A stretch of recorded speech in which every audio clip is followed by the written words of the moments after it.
è una boccata d'ossigeno per le trattative. Anche la von der Leyen ha detto che sospende l'applicazione dei dazi e quindi c'è questa reciprocità nella sospensione. Adesso vediamo cosa farà la politica per portare a casa un risultato che vada bene sia a uno che all'altro. Le imprese stanno alla finestra, davanti a loro 90 giorni durante i quali si auspica una trattativa sui dazi dopo lo stop di 3 mesi deciso dal presidente americano Trump.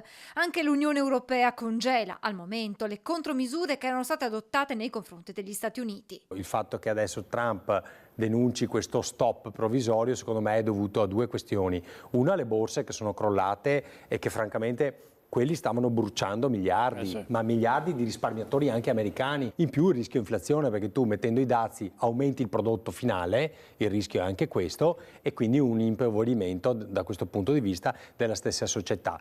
Quindi secondo me adesso si è in una fase di trattativa con l'Unione Europea.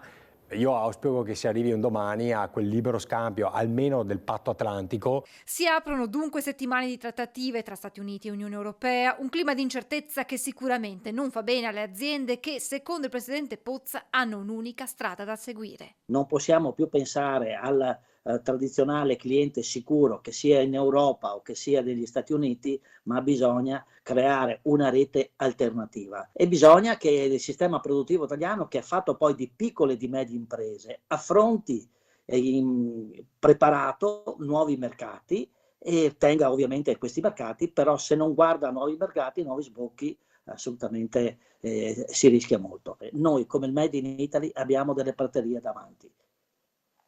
È richiesto dappertutto perché tutti vorrebbero il prodotto italiano.